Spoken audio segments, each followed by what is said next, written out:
I'm Chris, and this is MMA for You. I'm going to be doing my predictions for Invicta FC 21, Anderson versus Tweet, which happens on January 14th on UFC Fight Pass. But before I get into that, I'd like to plug a couple things. First will be my author's website at www.chrismaldon.com, and the other one is my storytelling podcast, Chris's Storytelling Corner, which entails like reading some of my stories and doing manga reviews, and you can find that on PodBean, SoundCloud, or on YouTube. Links to find these will be provided on the description. Okay, on to the card. Invicta FC cards are, in my opinion, always going to be pretty good. I have a very high expectation for Invicta FC cards. For the most part, they deliver. This card, I can see Tweet versus Anderson being a fun fight. Andrea KJB Lee is back. You got two good prospects in Aspen versus Sijara Eubanks. Rachael Ostovich is fighting on the card. You got the I believe it's the MMA debut of pro boxer Heather Hardy. She's actually fighting a pretty decent 23-year-old prospect in is it Brieta or Brieta Carpenter. So this part, this card's pretty good. Pannie Kianzad versus Raquel. That's actually a pretty decent fight.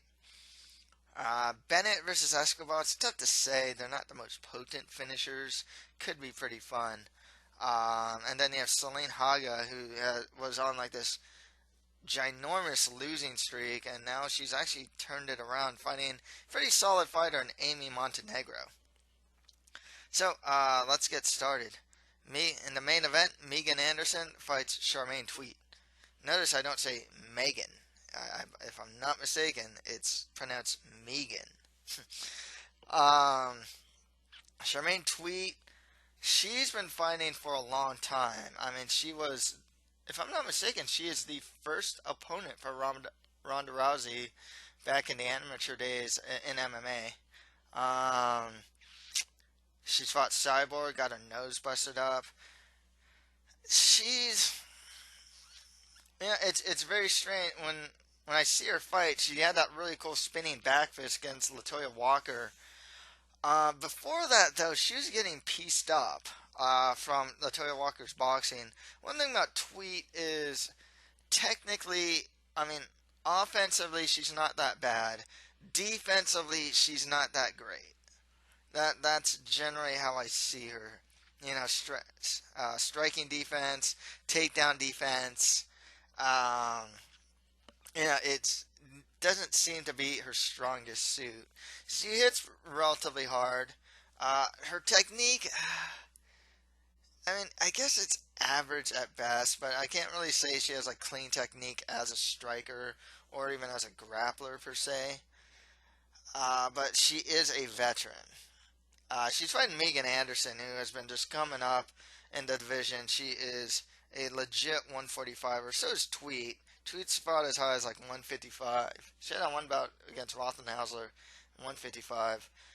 Megan Anderson's tall for the weight class. She's big for the weight class. But her striking has really improved for Muay Thai. Her knees up close are really good. Her punching has gotten a lot better, and her kicks. She's pretty well rounded. The most recent loss was against Cindy Dandois. I want to say she got triangled. I think that if Anderson has a weakness, it'd probably be on the ground. I don't think Tweet's the person to really take her there. And also, to say weakness, it's not as if Megan Anderson is weak on the ground anyways. She looks to be steadily improving. She looks like she's steadily improving her takedown defense. And just her overall ground game looks to be a bit improved. Standing, though, is where she shines. From a technical level, diversity, and power. So, with that said, I am going to go Megan Anderson to win this one by KO or TKO. Um, Eventually, I want to see Megan Anderson fight Chris Cyborg. I want to see Megan Anderson in the UFC because they're now going to have a women's featherweight division. Um, yeah, and Megan Anderson definitely is one of the brighter spots of women's featherweight. Next fight after that, Deanna Bennett fights Jodie Esquibel. Interesting fight just because of a size thing. Jodie Esquibel has fought. I mean, she's been fighting in strawweight for a while now.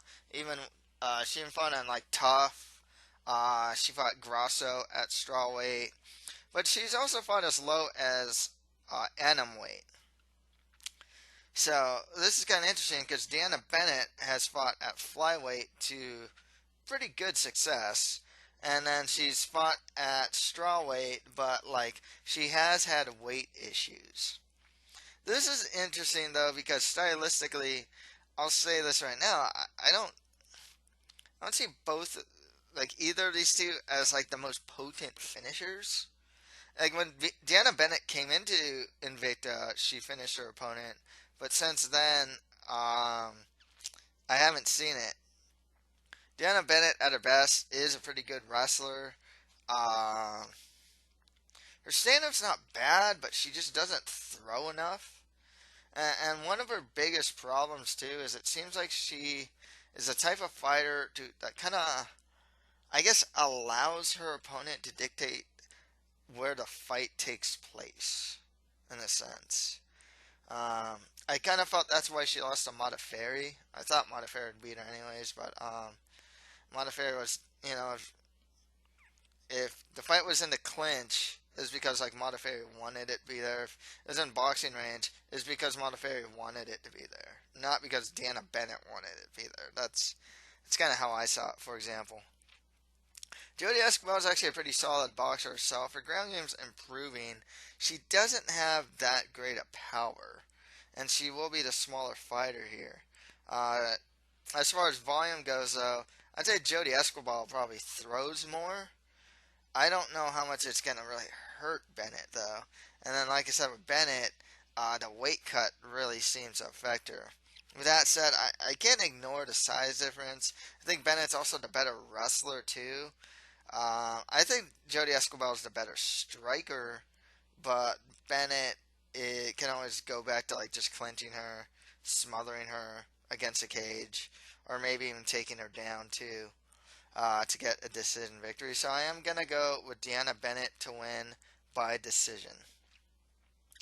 Next fight after that, Pannie Kianzad fights Raquel Louis. Good fight here. This one's actually really hard for me to call. I think both of them are pretty solid. Paul Louis is really tough. She's not the most cleanest fighter from a technical standpoint. She's not super clean, but like I say, she's tough. She's pretty heavy-handed, actually. She can take the fight to the ground. She lost recently though to Schneider, right? Yeah. If I'm not mistaken, it was to Schneider. Schneider was able to take her or to keep her away. That's the thing with Paul Louis. She seems to be a fighter that really needs to, if she wants to unload her offense, then she's better inside than outside. Whether it's even taking opponents down, getting a clinch, or just boxing from the inside. Um, Pannie Kianzad, solid kickboxer, good technique, and she can take fights to the ground.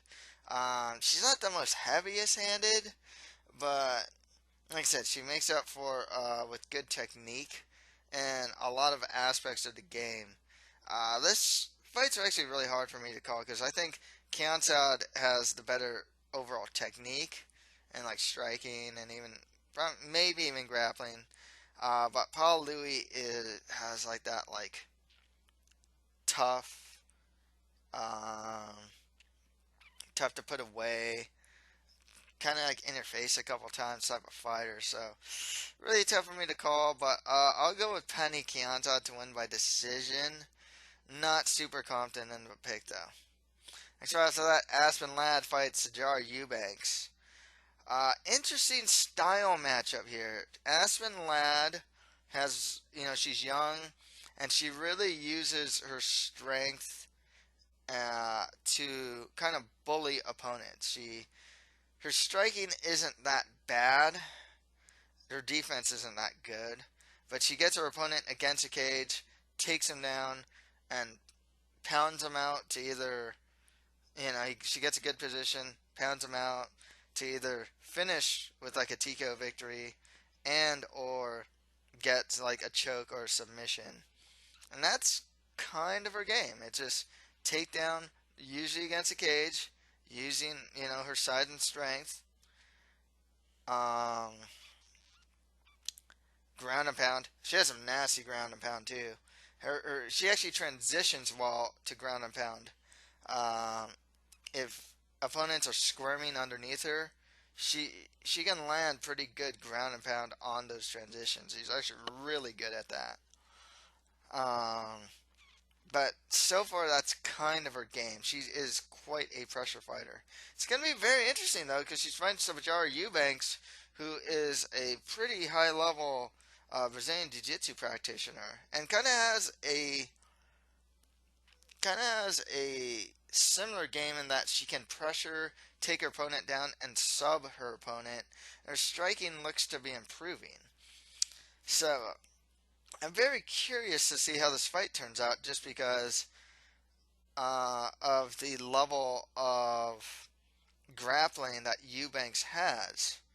You know, can Aspen take Eubanks down? Can she keep her down? Can she avoid getting submitted or swept? I don't know. And then can Sijara Eubanks go for her own takedowns and maybe get the better of Aspen Ladd? So, standing though, they're both not the most technical, but they're very pretty aggressive and very willing to strike. Uh, with that said, though, I'm pretty high on Aspen Ladd. I've been pretty high on Aspen Ladd for a while, but Sijara Eubanks, with her background, uh, it's just where like Aspen Ladd is strong at. Eubanks, as far as pedigree goes, is just better. So I don't know if this is a good stylistic matchup for Ladd. I have to see.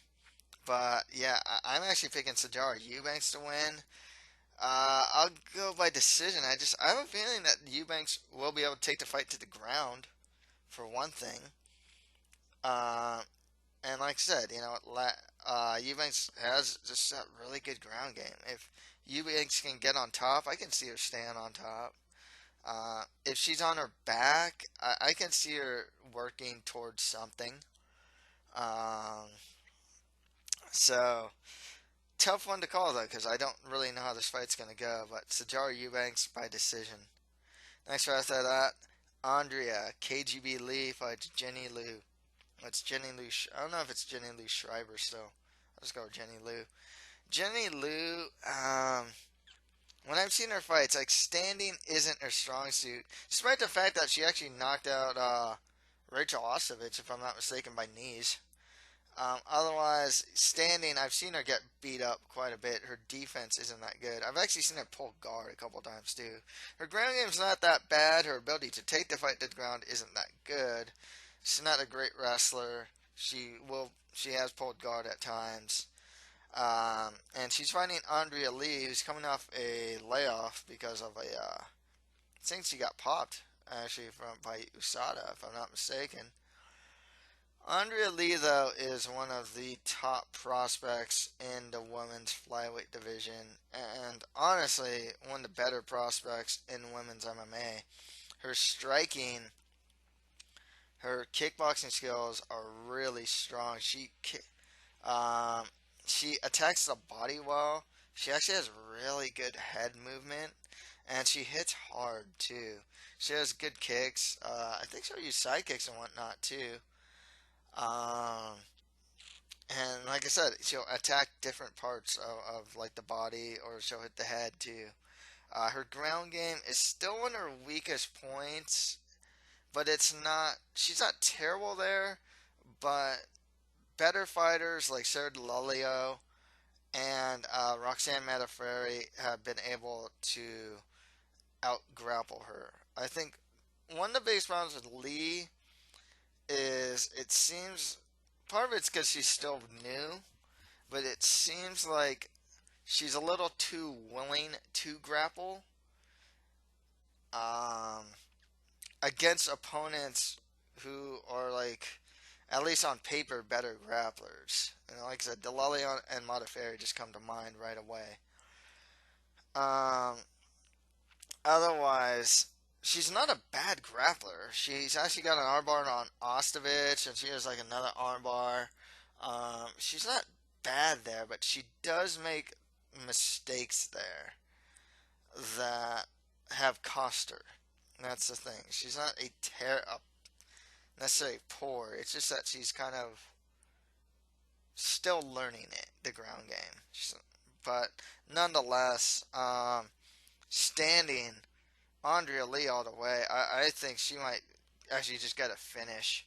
I'm going to go Andrea Lee to be able to keep the fight standing, attack Liou, and like with whatever she wants, really, and get the KO or TKO victory. Next fight after that, Brieta Carpenter fights Heather Hardy. So I saw some videos of Brieta Carpenter, and she's pretty good. I'm a bit disappointed that she's fighting Heather Hardy in a sense because, like, you know, pro boxer going to MMA, especially on the women's side, is a pretty big deal, you know? And I can't help but feel that Carpenter, you know, she's like what 23 years old. Her striking is actually. I saw her fight against someone named Mayo, and then she got a fight after that where she knocked her opponent out. Her striking's actually clean. I was actually really surprised. It just, you know, she has like good striking technique. She throws straight punches. Her kicks are pretty fast. Looks like she might have some sort of like karate background or something like that. Just because one of the commentators was actually mentioning that she doesn't do like traditional Muay Thai kicks. Um, but from what I've seen from her, she actually looked pretty solid. And looks like she could actually turn out to be a pretty good prospect.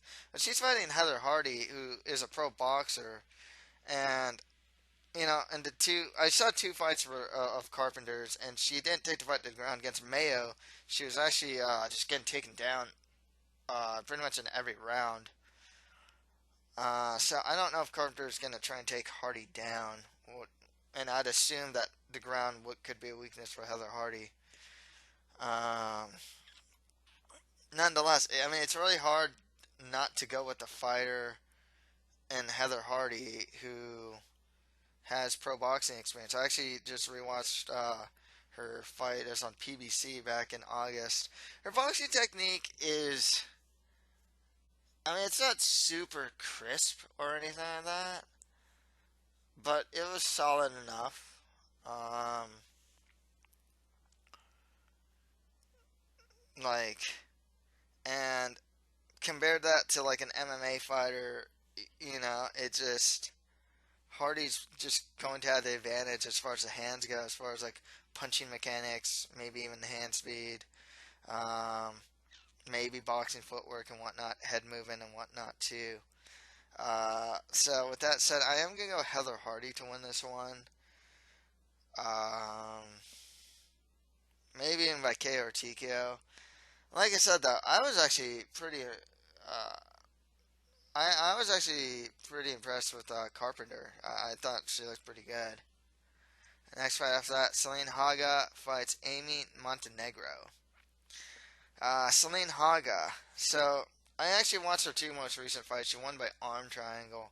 Her striking isn't anything to note, but her ground game is actually pretty solid, especially if she's on top. I believe she was training with Jackson Winklejohn too, so um, take that for like what it's worth. You know, that could be worth a lot actually. Um, so like I said, standing not the greatest. Ground game, pretty solid. Amy Montenegro. She. I remember when she fought like Moyle, and she almost won that fight. She was the bigger fighter, able to clinch a lot, use a lot of dirty boxing and whatnot, and clinch striking. And her overall striking game looked pretty good too. Um, she honestly looks pretty solid. But Celine Haga has been doing some good work as of late. Tough one for me to call. I'm going to Amy Montenegro to win this one. Maybe grind out a decision. And finally, Christine Ferea fights Rachael Ostovich. So I watched like one fight with Ferea. I think it was a tough enough fight. It's a while back, so I don't know how much she's improved. She was fighting. She's fighting someone in. Jeez, I forgot her name now. But anyways, her striking looked pretty. Like she looked more like a swarmer slash brawler type than like a technician. But she seemingly hits hard. Her technique was a bit sloppy, and I didn't get to see much of her ground game. Rachael Ostovich, good wrestler and good grappler. Not a good striker at all, and she does not take a hit very well. Her ability to take the fight to the ground is actually pretty good. I kind of wish she'd focus more on just being a wrestler. Um, with that said, though, I do like Rachel Ostovich to be able to take this fight to the ground. Um, yeah, I'll even go so far as to say Rachel Ostovich to win this one by submission. Okay, to recap, Megan Anderson beating Charmaine Tweet by KO or TKO. Diana Bennett over Jodie Esquibel by decision. Pannie Kianzad beating Raquel Liou by decision. Sijara Eubanks over Aspen by, I believe, as decision, possible submission, knowing her background. Andrea Lee beating Jenny Liou by KO or TKO. Heather Hardy over Brieta Carpenter by KO or TKO. Amy Montenegro over Celine Haga by decision. And Rachael Ostovich over Christine Ferea by submission. So that's pretty much it for my predictions for Invicta FC 21. If you have any comments, just leave them below. And please check out my author's website at www.chriswaldon.com or my storytelling podcast on Chris's Storytelling Corner on PodBean, YouTube, or SoundCloud. So, that's pretty much it for MMA for you. Thank you guys very much.